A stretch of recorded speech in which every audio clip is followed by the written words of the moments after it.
بسم اللہ الرحمن الرحیم۔ السلام علیکم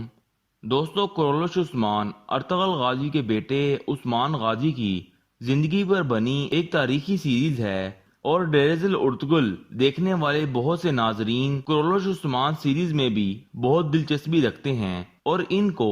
سب سے زیادہ اسی بات کا انتظار ہے کہ ارطغرل کا کردار کرولش عثمان میں کب شامل ہوگا۔ اس سے پہلے آپ سے درخواست ہے کہ تاریخی اور معلوماتی ویڈیوز کے لیے ہمارا چینل ضرور سبسکرائب کریں۔ لیکن کرولش عثمان کے پہلے سیشن کے اختتام تک ارطغرل غازی کے کردار کو کرولش عثمان سیریز میں شامل نہیں کیا گیا، اور اسی لیے ان دوستوں کی جانب سے سب سے زیادہ پوچھے جانے والا سوال یہی ہے کہ کیا ارطغرل کا کردار کرولش عثمان میں شامل ہوگا، اور ارطغرل غازی کی وفات کب اور کیسے ہوئی تھی۔ اس حوالے سے ہم نے تاریخ کے مطالعے سے ان سوالات کے جوابات جاننے کی کوشش کی کہ ارطغرل کی وفات کب اور کیسے ہوئی، اور کرولش عثمان سیریز کی کہانی تاریخ کے کس دور میں پہنچ چکی ہے۔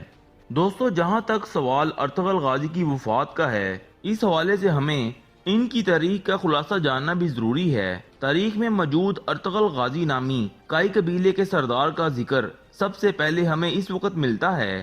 جب خوارزم سے اناطولیہ ہجرت کرتے ہوئے انہوں نے سلجوقی سلطان علاؤ الدین کیقباد کی مدد کی اور ہارتی ہوئی سلجوقی فوج کو جنگ میں فتح دلوائی، جس کے بعد علاؤ الدین کیقباد نے انہیں بازنطینی سرحد کے قریب کچھ علاقہ جگیر کے طور پہ دیا، اور یہیں سے ہمیں تاریخ میں ارطغرل غازی اور بازنطینیوں کے درمیان طویل عرصہ تک جاری رہنے والی جھڑپوں کا ذکر ملتا ہے۔ تاریخ دانوں کے مطابق ارطغرل غازی نے اسی دوران سغوت نام کا علاقہ بھی اپنے قبضے میں لے لیا، اور یہی جگہ عثمان غازی کی جائے پیدائش بھی تھی۔ تاریخ میں ہمیں ارطغرل غازی کا آخری ذکر 1279 عیسوی میں سلجوقی سلطان کے خسرو سوئم کے ساتھ ہوئی ایک ملاقات میں ملتا ہے، جس کے بعد کچھ تاریخ دانوں کے مطابق اس سے اگلے سال 1280 عیسوی میں ارطغرل غازی کچھ عرصہ بیمار رہنے کے بعد وفات پا گئے۔ اس وقت ان کی عمر تقریباً 90 سال تھی، جبکہ بعض عثمانی تاریخ دانوں کے مطابق 1280 عیسوی کے بعد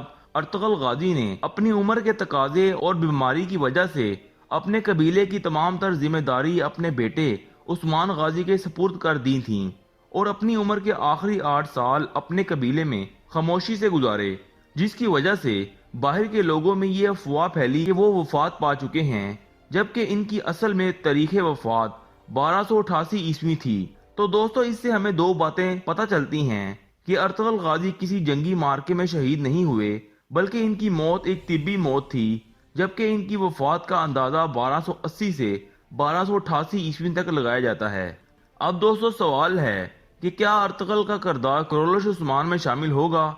اس حوالے سے اگر ہم کرولش عثمان کے پہلے سیشن کی آخری قسط کا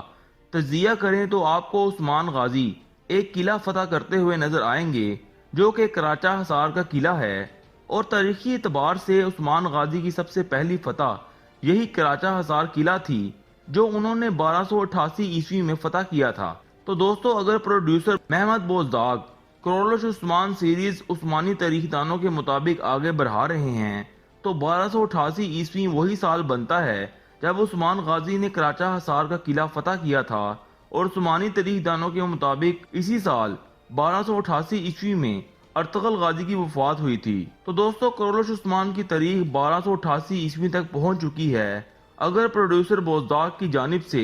اس سیریز میں کنور علب کی شہادت جیسی کوئی تاریخی تبدیلی نہ کی گئی، تو آپ کو کرولش عثمان میں ارطغرل غازی کا کچھ اقساط پر مشتمل کردار یا صرف ان کی تدفین ہی نظر آئے گی۔